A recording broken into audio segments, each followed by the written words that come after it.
पुण्यातील शुभदा कोदारे हत्या प्रकरणाचा व्हिडिओ समोर आलाय। आयटी कंपनीमध्ये काम करणाऱ्या शुभदा कोदारेची आर्थिक कारणामधून हत्या झाली होती।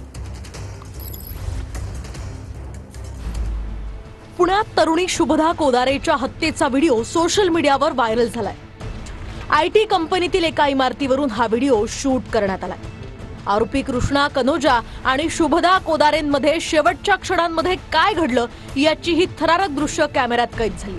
कृष्णा संतापला आणि त्यानं कंपनीच्या पार्किंगमध्येच शुभदाची हत्या केली आहे।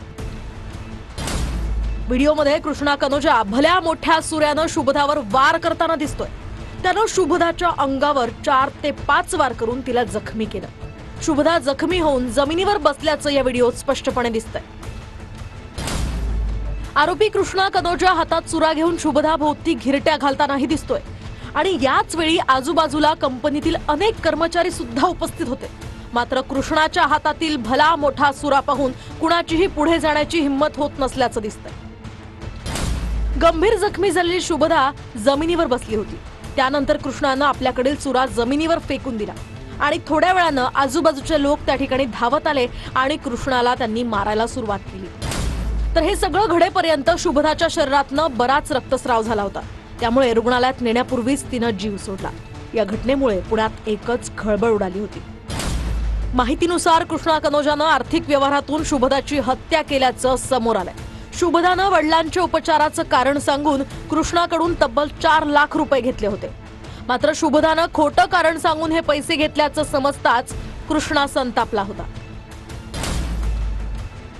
मंगळवारी शुभदा बसनं कंपनीत आली आणि त्याच वेळी माझ्या पैशाचं तू काय केलंस असा सवाल करत कृष्णानं वाद घालायला सुरुवात केली।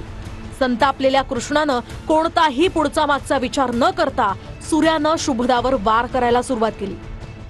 अति रक्तस्राव झाल्यामुळे उपचाराआधीच शुभदा कोदारेचा मृत्यू झाला। पत्रकार मित्रांनो, तुम्हाला माहिती आहे, राजकीय हस्तक्षेप हा नसला तर पोलिसांना काम करणं अजिबात अवघड जात नाही। इथं कुणाचाही राजकीय हस्तक्षेप आम्ही लोक होऊन देत नाही।